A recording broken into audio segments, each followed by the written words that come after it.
Have you ever had the feeling that there's something just not right in how your Spanish sounds, even though you're using the right words?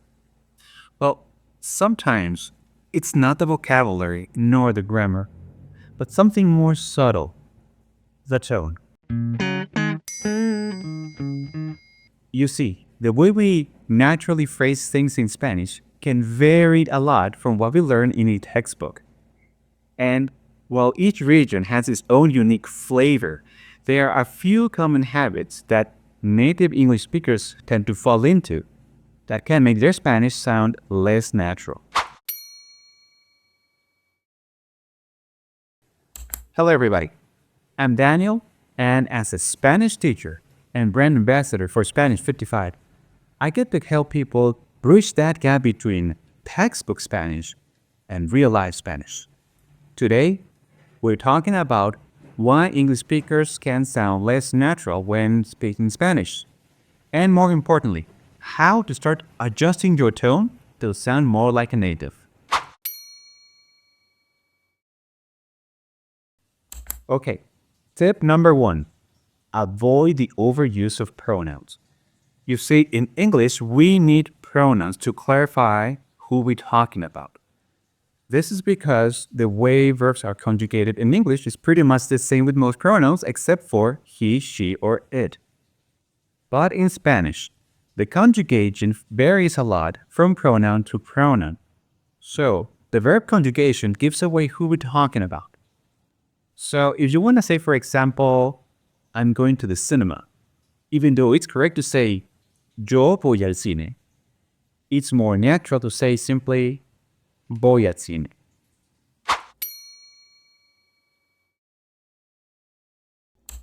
Tip number 2. Struggling with prepositions. Prepositions can be tricky because a direct translation will not always work. For example, if you say something like, I'm thinking about my plans, a direct translation would be, estoy pensando sobre mis planes.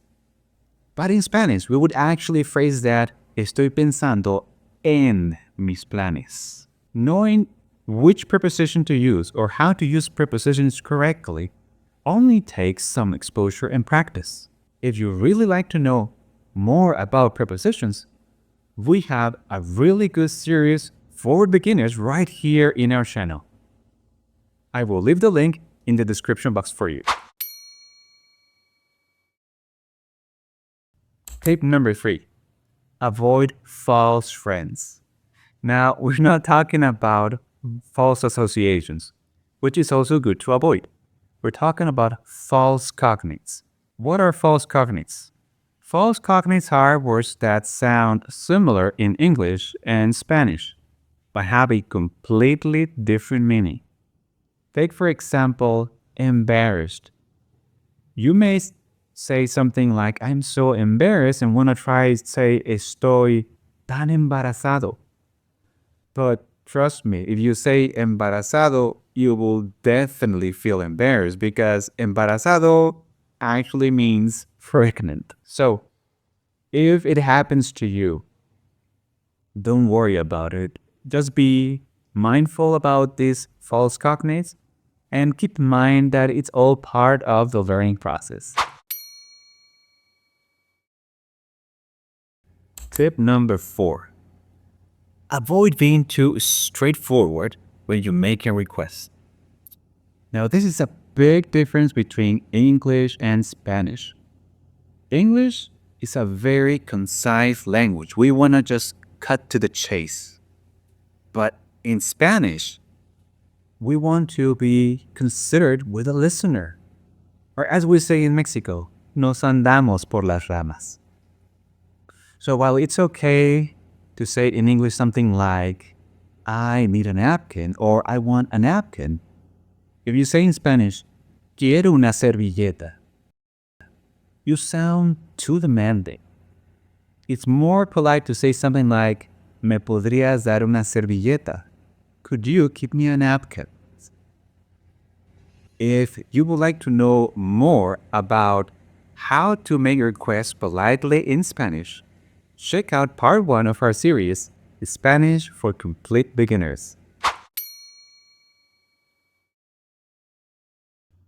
And tip number 5, placing the adjectives correctly. In Spanish, adjectives usually come after the noun they describe, which is the opposite order from English. So instead of saying la grande casa for the big house, you would actually say la casa grande. Noun, adjective. However, there are some cases where you can make an exception and place the adjective first to convey a specific tone or add emphasis. For example, if you say mi querida amiga,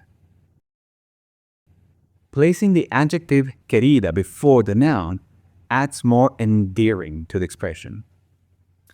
But in general, following the noun adjective order will make your Spanish sound more authentic. Now, I know that trying to apply all of these suggestions may feel a little overwhelming, but don't worry. Just by being aware of them, you're already on your way to sounding more like a native speaker. If you really want to take your Spanish even further, then you should check out Spanish55.com. Want to know if this site is the right school for you?